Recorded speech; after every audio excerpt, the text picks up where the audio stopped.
Hello everyone and welcome to the Orange Zone. I'm your host Jackson Chalk alongside Sophie Starkey, Luca Tal, and Luke Lamery. Let's jump right in. The Volunteers traveled down to Norman, Oklahoma to take on the 15th ranked Sooners in their first SEC matchup of the season.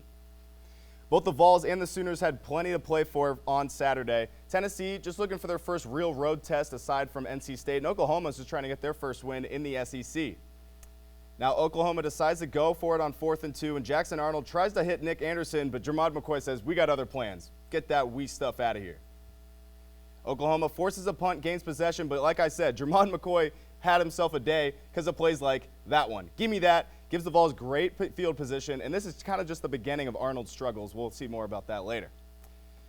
Now the Vols moving. Nico Iamaleava finds Brew McCoy across the middle of the field, and he's able to huff and puff his way all the way down into the red zone to about the 10-yard line. Vols get a field goal, and so do the Sooners. So Nico, on the other hand, he wants more, okay? He's going to look across Dante Thornton all the way. He hit the Jets.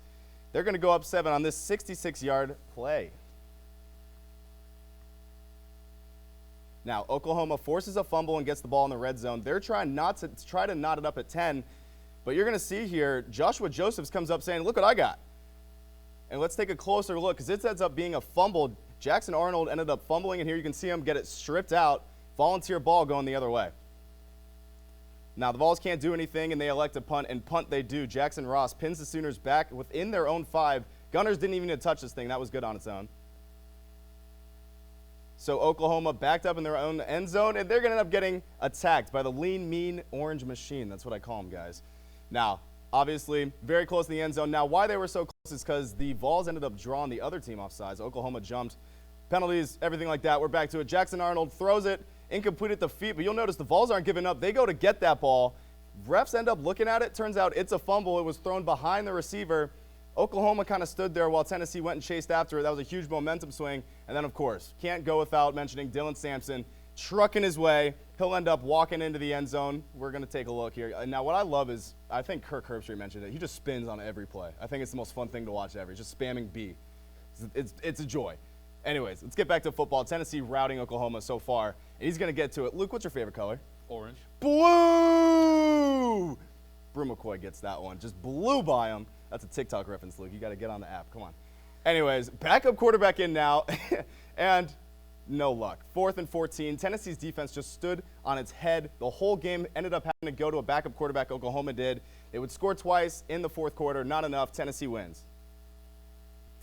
So, also, by the way, can't believe no one in this studio understood what blue meant. Absolutely not a soul understood what. Like, we're going to pull up that TikTok at some point. We'll show people. If you don't, just look up what's your favorite color football, and I won't look like an idiot. Regardless, obviously a great win in Norman, Oklahoma. Now, Luke, you go to bed. I always love asking the bedtime thoughts. You go to bed. What are you thinking right when you hit the pillow about that game? When I hit the pillow the night after the game you're talking about. Yes. Yeah, well, not any night. I'd rather not. But I'll tell you, that's the statement win that we needed to prove ourselves to the country that this is a real certified football team. Okay, we can talk about NC State. That was a tiny test. Okay, but this is the win and the game that we needed to prove ourselves and say that our rank and our record is what it deserves to be. We're at 5 for a reason because all these other teams that are behind us, they don't deserve to be there at all. We are the team, and that was that win that we were talking about that we needed to say this is a real football team and we are certified, top 5 in the country. Luke, let's go to your bedtime thought. Game day specific, please. I don't need to know what you're thinking tonight. What'd you think after you watched that game? I mean, the first thing that stuck out to me was this was a defensive masterclass. The first 3 quarters of this football game, our defense looked like the best defense in the country, which they are. Statistically, they are the number 1 defense in the country, second best run defense in the country, but they put on a show. Anytime you can bench a starting quarterback for an SEC football team in the first half without getting injured, you did something right. They held Jackson Arnold to 54 yards in the first half with 1 interception, leading them to bring in their backup. That's a pretty good stat to have. Also, they only had 36 rushing yards the entire game. That's ridiculous. That is ridiculous. To stop an SEC football team from getting more than 40 yards rushing, that is a phenomenal performance from the defense. In my opinion, led by Jermod McCoy, like you showed in the highlights. He had that big interception. He seemed to be involved in pretty much every defensive play, in my opinion. He had 3 tackles, but he was there for a bunch of breakups. I mean, he was the guy that the Vols went to on defense for this game, and they just looked phenomenal on the defensive side. I mean, you mentioned the 36 yards that Oklahoma had rushing. their best rusher was their backup quarterback. I think if someone were to tell me that walking into the game, I'd be like, oh, dude, first off, 36 yards is atrocious. That's horrible. I think we got this under cover. Sophie, what'd you think of the game? Well, a win on the road is a win no matter what, and this was a hard team. I keep hearing people being like, oh, they keep saying this is Tennessee's first test. No, it isn't. Like you said, we've been proving ourselves time and time again, and I think some of the fans were a little bit like, oh, we should have put some more points on the board. But we were projected to win our first couple of games, and we blew them out of the water. We were breaking records for points per quarter, so now going from like 50 to 40 points, 25, everyone's like, oh my gosh, what's going on? I'm like, no, we beat them by a solid 10, and it wasn't even like, oh, we just escaped. No, we had our foot on the gas the whole time.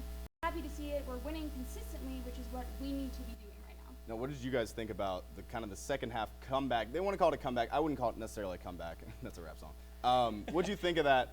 Kind of as a whole, were you worried? Were you like, oh, we're about to pull a Tennessee? Like, what was your mindset? Well, I'm going to disagree with Sophie a little bit. I think that we weren't on the gas the entire time. I think, once we got comfortable in the end, we started to let up just a little bit. And that's not okay for future reference. When we play teams like Bama and Georgia, that's not going to be allowed, and I think Heupel knows that. Heupel's the guy that's going to get his guys out there and say, that's not acceptable. He's going to work them hard. He's going to work on their stamina, and it's going to be one of these things that we're going to see improved in the coming weeks. I think there's, we have a fantastic team right now, but there's some room to improve on, and I think Heupel knows that, and it's one of these things that we're going to see later on in the season. But that shouldn't overshadow a great win. Is that easing off the gas? That shouldn't overshadow a fantastic performance from the Vols. I would almost argue that the entire team didn't let up off the gas. It was more just our secondary for me, because yes. I mean, you look at the fourth quarter, the Oklahoma put up 12 points, not a great finish to the game, but we were still putting pressure on the quarterback. The only difference was that he was making throws that they weren't making in the first half, and I think that's just attributed to the secondary letting up a bit. But we were still getting pressure on the quarterback. We were still making him scramble. We were still getting him out of the pocket, which is what you want to see from your front seven. But I think it was more just our secondary that kind of didn't finish out the game and let up just a hair. An important note also is you're playing an hour of football. I think you're a good team, a 15th ranked team in the nation is bound to find some issue in a defense in an hour of football, and still they only were able to put up so many points, 2 touchdowns. They couldn't even get either a point after or a 2-point conversion. But obviously they played well. Do you guys feel that this team deserves to be the number 5 team? Do you think it should be improved? Do you think maybe we should stay at 6? Where do you lie on the AP poll and where they place us? I like us at 5. I think Ole Miss should be behind us. I think that was the right call. But I do think every team in front of us still deserves to be there right now. I don't want to see us in a 1 or 2 right now because I don't want us to feel safe personally. Like, I feel like once you get at a 1 or 2, you're like, oh, I peaked. I'm here now. I just got to maintain this level of play. But like Luke said earlier, we still have so much room to grow, and I don't want to lose any kind of momentum by feeling like, oh, we've made it to this point. Now we can let up a little bit and just try to maintain where we're at. But I think we should be at 5. The next couple games are going to be kind of telling about where we should lie in that top 5. But no one should be in front of us that isn't already right now. Now, what else do you guys think we can improve on? As a whole, what can the Volunteers improve on? We're not playing football. As a whole, I mean, obviously the defense is spectacular. The offense is beating people. They're blowing by people. What can be improved? Well, I said this last week, and it's the same 2 things. I'm a big believer in third down conversion rate. And this was, believe it or not, our worst percentage so far on the season, which, it's a tough team. It's a tough defense. It's a defense that we haven't played the caliber of, before. But we went 31% on third down, which when you look at teams future on in the season, that's not going to fly. And it's going to be one of these things that is going to be a big hole when you look at our defense. There's some holes in our defense. And like you said, there's room to improve. That and penalty yards. 82 penalty yards, again, later on in the season, that's going to cost us big time when all of a sudden Georgia or Bama's halfway down the field with a lot of penalty yards. That's my 2 big things that I reiterate that I'm a big believer in and I think we can improve on.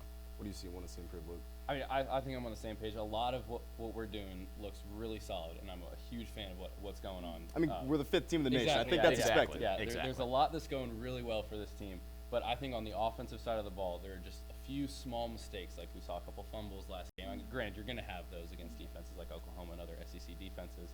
But I think there are just a few of those kind of tiny tune-ups. Not really mistakes, but just tune-ups that this team needs to make to see them continuing on the path that they are. Now, Tennessee has the bye this upcoming weekend. Arkansas next in Lafayette. That's going to be a challenging game, I'd assume so. It's a night game, as every game feels like this season. Do you guys think that the momentum will slow down as we head to the bye week? Do you think that the team will kind of get a breath and kind of smell the roses of their successes? Where do you see this bye week affecting the Volunteers? I don't think it's going to hurt our gameplay at all. For us, us, we really just have to take it one game at a time.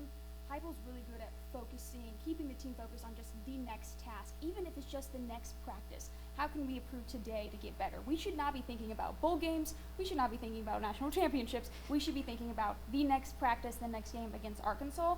And I think rest is going to be good. We just had a big game away, and if anything, it'll just help improve our team. But as long as we keep our mindset on the now and how we can improve each and every time with those fine details, like we're so good, we are now down to the fine details of things to improve on. I think it can only help us get better. I think I said Lafayette, Arkansas. I think it's in Fayetteville. I'm sorry, I have friends there. It's Hamilton Yeah. coming through. Yeah, good call. Now, obviously, I want to get deep into this. You're playing really well. Imagine you got golf, so whatever.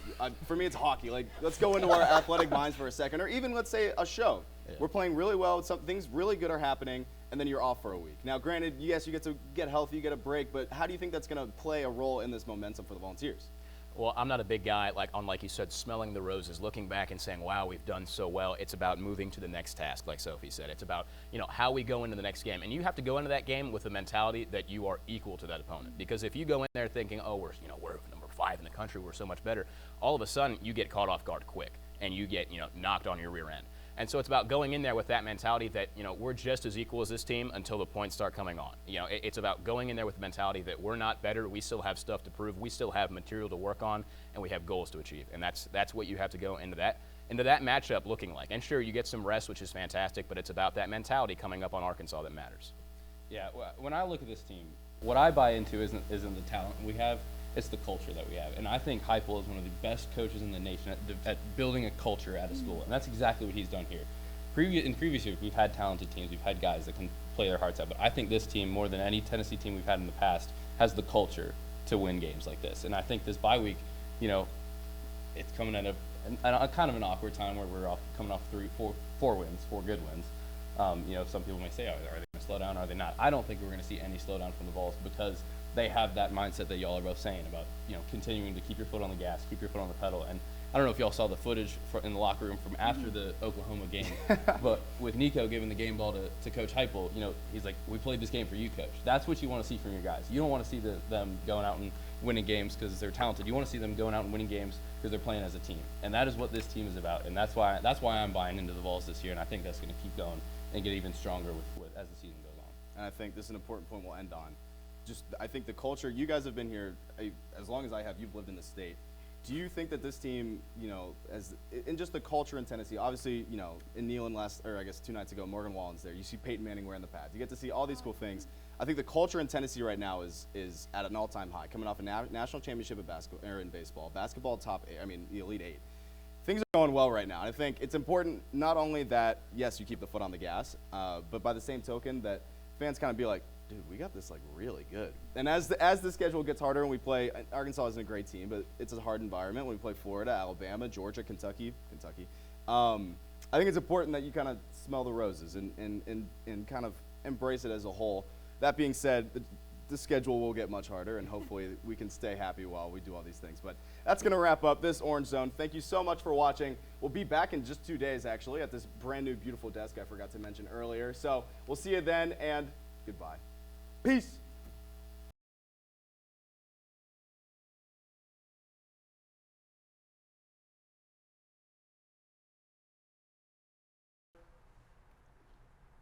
Hi everyone, welcome back to the Summit. I'm Jordan Smitherman along with Alexi Cowd and Catherine Ligon, and today we are going to be talking about the Lady Vols soccer, Lady Vols volleyball, and the WNBA playoffs starting this past week. So let's kick it off with some volleyball. So as we're heading into SEC play, the Vols have kind of got their groove a little more, got their swagger back in a way. But going back to that, what player do y'all think we should look out for heading into SEC play? Yeah, I think for me it's definitely Nina Kayach. She had a record-breaking performance on Thursday, 42 kills, which to put that in perspective, that's not normal for volleyball. That's crazy. Yeah. Tennessee program record. She's only the second person in D1 history to have 40-plus kills in the new rally set era. So pretty crazy stuff, and she's been putting up good numbers all season, so it's not necessarily surprising, but I mean, it is surprising to get 40 kills in a game. That's pretty crazy. But I think Caroline Kerr is also another one to definitely keep up with. She had 57 assists in the game as well. Wow. Kind of got overshadowed But that is a career high for her, so Yeah. it'll be good going to SEC play with those kind of numbers. Yes. Both of those two, that's who I was thinking of. But Nina Kajic, she is, let me say, killing it. Like, she is crazy. And I'll be so honest with you. At the beginning of the season, I had not heard her name. I had not heard anything about her. But now that is the only name I hear ringing in my ear. Anything on social media is going straight to her because she is such a powerhouse. And I can't wait to see how she continues to play on through the season, because I think she'll only get better and better from here. Already breaking records. SEC Co-Offensive Player of the Week this week. Congrats to her.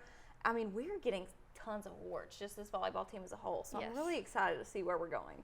And then I saw also Kiki Granberry is doing good. Yes. She's being a constant force there. And like, same thing with Caroline Kerr. I mean, she was super great last season. She's only continued that dominance this year. She's great for us. And sure. Nina Kajic, she's been killing it. I mean, I saw her pop up on the NCAA volleyball page, and I was like, whoa, like, this is big time. Like, You are hearing so many names this year, which I think is kind of different. Like, Yes. we have players all across the board that are just slaying. Yeah, it's not just Yes. Morgan Finkel like it was last season, which Yes. we missed you, Morgan. Don't get us wrong. But it's a whole team effort, especially even Yes. some freshman Jones. She had some Yes. great numbers as well. So She is doing yes. awesome. But too. we are loving the team effort over here on Rocky Top. And then going to soccer, the Lady Vols are also killing it there, as we've seen. They just came off a win against Ole Miss, tied with Alabama. And as we are going further into SEC play on the road back, really getting into the swing of things, what do you think the Lady Vols need to do to put, or what do you think we need to put the most emphasis on going into SEC play? gosh, I mean, I'm going to be honest. How you were with the volleyball team, that's how I felt about the soccer team. I wasn't hopeful. Then we beat Memphis. They were ranked 5. I was like, that's weird. That's crazy. And then we start our SEC play. We beat Ole Miss, which isn't necessarily the hardest team to beat, but still, you know, it's SEC soccer. Yeah, Anybody it's can always win gonna be hard. any night. So it was good to see them win. But I think where we struggle, and where we struggle with Alabama because we tied against them, which is definitely not the result we wanted, but we score a goal, and then the next like 3 minutes in soccer are really important to like get back on defense. Yes. And we're not doing that. There's the other team's Yes. scoring, and that's where we get in trouble. And so I think just trying to alleviate that pressure on our goalkeeper, Ali Zazara. She's amazing. She's killing it. She's killing it, She's but we need amazing. to like just like save her a little bit. Like let her just breathe Let for a her cook. second. True, let her cook. Let her cook. That's wild. That's exactly what I was gonna say. Ali Cesara is awesome, but we need to quit getting it that far. Yeah. Like I don't want us to have to use her too much. Is my Exactly. problem. We're sparkling on offense. I think. I think defense is our main issue, and I want to keep it on one side of the field. Let's keep it on one side of the field. I don't want to be playing defense, but we're to the point where SEC play, we're having to play defense, which is different from the other teams we've been playing lately. And so we just have to see somebody else step up, and we don't want to give it to the goalie all the time. Yes. She's got to rest. She does. Girl needs sleep. Yeah, we're just the beginning of SEC play, so And like our forwards are dominant, so like they're gonna keep doing their part. It's up to like the rest of the defenders. Like one of the defenders is Allie Brown. It's up to them to like do their part so that we can make the forwards flourish, and that we can just keep doing what we're doing. For sure. absolutely. So now switching the conversation from Lady Vols sports to WNBA. As we all know, the WNBA regular season has concluded and the playoffs have started. And that also means Caitlin Clark has got her first playoff start. But she was struggling a little. In her first game, she only had 11 points on 4 for 17 shooting, and she was only 2 for 13 on her threes. Like, what do you think is the problem with her in her first playoff appearance? I had a feeling this was going to happen. Just from what has happened in her past 2 college playoff, runs, the team's lost. And I had a feeling that once we got into the WNBA and the hype wore off, I think she would kind of lose her hype as well. And she's still a phenomenal player, but just like you've seen on Twitter all the time, she's back in as a freshman in a way. And so she is playing with a high caliber team that, she's got to learn to groove with. And so you can't expect her to be an all-star her freshman year. You know what I'm saying? Yeah, I agree with what you're saying. I don't think she'll play this poorly next game in game 2. I think she'll probably have more than 11 points. I think it's important to note and this is not to blame her performance on this, she did get poked in the eye like 90 seconds into the game, which is a whole nother discussion of if it was intentional or not. Personally, I don't block out with my fingers like this, so it felt a little crazy, but I'm not a ref, so I don't know. But anyway, so that definitely affected. She had a black eye post game, so it wasn't just like a little like tap, my eyes watering. It was painful. So I wonder if that affected her depth perception maybe. Regardless, the team didn't adjust to the way they were defending her, so I think that definitely played a part in it too. So I'll be interested to see how she plays. I think she'll play better, but definitely still a freshman on the team, as you said. Also, I just think like there's a different level of intensity in the For sure. WNBA playoffs, like you see in the NBA playoffs. And I don't know if she just like has to get used to that, or if it's just like a turning point. Like also the black eye doesn't help, but I do think there's just like that different level that she just has to like get used to. And they had this great like post-Olympic break run, and now they're just trying to like find their footing again. And people are out to get her. They want to see her fail. They're preying on her downfall. Exactly. They are. And so how do you not let that get to you? Like, I couldn't do it. Just be a stud. Yeah, she tries. But I also think a key point is her franchise itself hasn't been to the playoffs in 7 years. So she doesn't have veterans that have these playoff experience for this team specifically to lean on. She kind of is, she has playoff experience in college, but that's not the WNBA, as you said, so. And like they're facing the Sun in this series. Like the Sun is one of the WNBA's OG franchises. Like they've been around for so long, and they have this experience. And I was looking at it earlier today. They have so many players that are so experienced. Like one of them is like starting in their like 81st playoff game or 81st game. That's and crazy. then all of them are like in their mid-30s. They've been through this before, whereas the Fever, they're such an inexperienced team. Like So you said, young. they haven't made the playoffs since 2016 or 2017. And like their team is just inexperienced. Caitlin Clark is inexperienced. Yes, she is a superstar, but like this is a new level for her that she has to like adjust to. For sure. So yes. And like all of the different matchups in the WNBA first round, so you have the Dream and the Liberty, the Fever and the Sun, the Mercury and the Lynx, and the Storm and the Aces. Which matchup are you guys looking forward to the most? I mean, I think there's definitely different matchups player-wise that I'm looking forward to in each series. But the game one that really surprised me the most were the Phoenix and the Lynx. Yes, definitely closer game than I thought it was going to be. 2-7. I wasn't expecting there to be such a close game towards the end. They were down by 23 at one point. The Mercury were, so it was kind of going the way you thought it was, and then they came back with 2 minutes left and were up by 2. Ended up losing the game. That kind of sucked for them, but definitely something that I'll be looking forward to watching in game 2. Yes. Yeah, I'll definitely be going around the channels each time. I like to watch all of them, like to get my fill of all of them. But I'm really excited to see the Storm and the Aces. The Aces won the first game, 78-67. Not a huge gap. It's something that, a little fire under their feet can fix. But this season, out of the 4 games they've played, the Aces have won 3 out of 4. And so I think it's going to go pretty much the same way. If it was like a 2-2, maybe. But I think it's going to go the same way. And the Storm, I feel like they just need luck. I don't feel like they can play to the caliber that the Aces have been playing this season. Yes. Well, that is it for us today on the Summit. We hope you enjoyed. Thanks for tuning in, and we'll see you guys next week. Go Vols!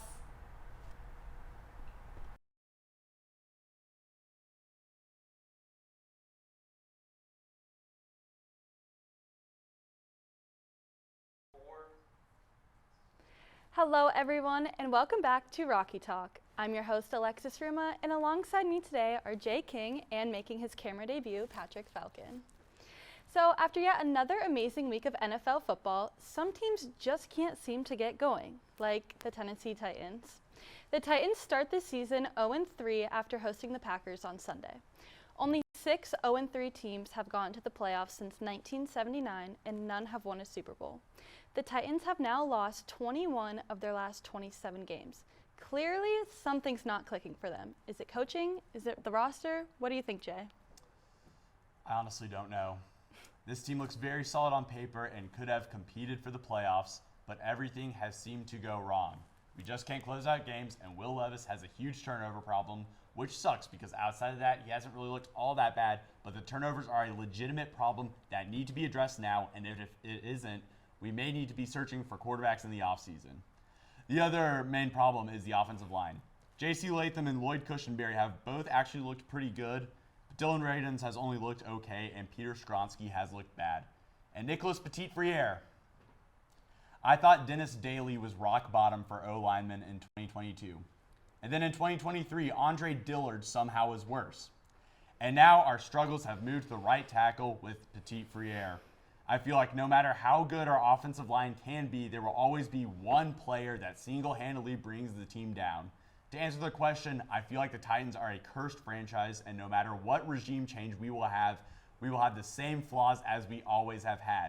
My confidence has reached rock bottom for this team, and I expect us to have 5 or less wins this year, despite having a very good defense and some great offensive weapons. Yeah, Jay, I'm going to agree with a lot of what you said. The turnovers have been a huge problem for Will Levis, and they're not just some routine interceptions that sometimes happen. He's literally been turned into a meme 3 weeks in a row because of these crazy turnovers. But in his defense, the protection is awful, which doesn't help a young quarterback in his second year in the league, in his second year with a new head coach, and he's trying to just get used to everything in general. They also have no run game at all. I don't know if that's a coaching thing or if Tony Pollard's not play well, but he only has 158 yards on the year, and as a team, they only have 2 rushing touchdowns.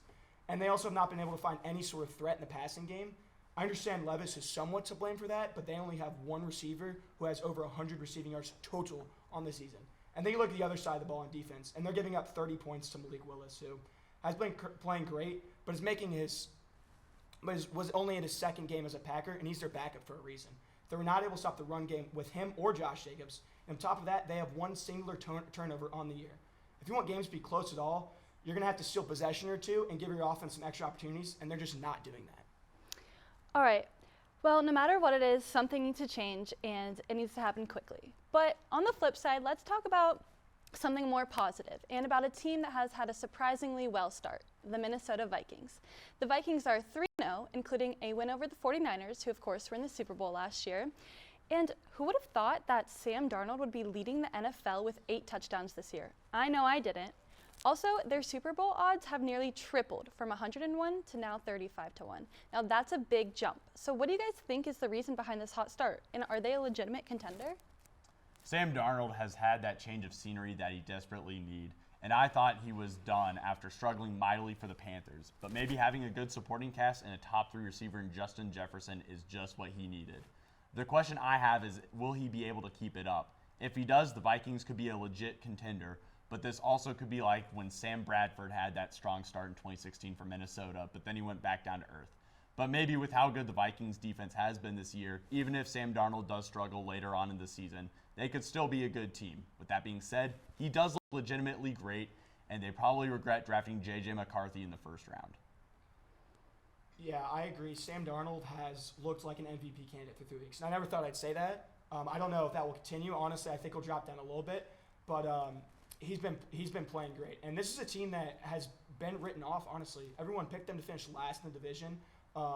Sam Darnold has been written off since the start of his career, from the Jets to the Panthers. And now he's playing great within this offense. They have great weapons. They have the best wide receiver in the league in Justin Jefferson. Coach Kevin O'Connell's calling great games. He's calling post corners from their own end zone on the 3-yard line. So that just shows you how aggressive they're being. They're only going to get better when TJ Hawkinson comes back. And they're playing like a really great team. They're playing like they have a chip on their shoulder, and I think they do. I think they're going to win a decent amount of football games. I think at worst they're in the hunt all year, but I honestly see them fighting for a wild card spot and maybe even fighting for the division towards the end of the year. Great takes. It'll definitely be exciting to see how their season progresses. But in the meantime, let's move to college football and talk about Tennessee. I mean, what a weekend it was for Knoxville. Not only did Neyland Stadium sell out 2 nights for Morgan Wallen, but the Vols had a huge top 15 win versus Oklahoma and are now a top 5 team. What does this win mean for the Vols? Are you confident for the rest of their schedule, including Bama and Georgia? Look, I have full confidence in this defense to shut down any offense in the country. Our offenses looked all right, but did have some struggles, but maybe it was just because it was Nico's first road game. With that being said, he had some very nice throws and did more than enough to win the game, and I'm almost positive he can get his minor struggles out of the way. With that being said, I hate to say it, but I still don't think we can beat Georgia.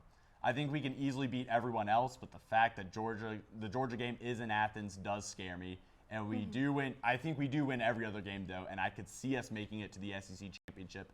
And win or lose, we could easily host a playoff game and possibly win a game or two. I just think Georgia's too good, sadly. Yeah, I agree. I appreciate the realness in that. I know it's kind of hard sometimes. Yeah. Yeah, I fully believe this is the most well-rounded team Josh Heupel's had at Tennessee. That 2022 team was amazing, but it was all offense, let's be real. And the defense we had this year is legit. I think Nico's still relatively inexperienced, obviously, and those mistakes are going to lessen as time goes on. And Heupel also said after the game that they took their foot off the gas, played a little bit more conservative on purpose to try to slow the game down. So I think that was more of a strategic thing.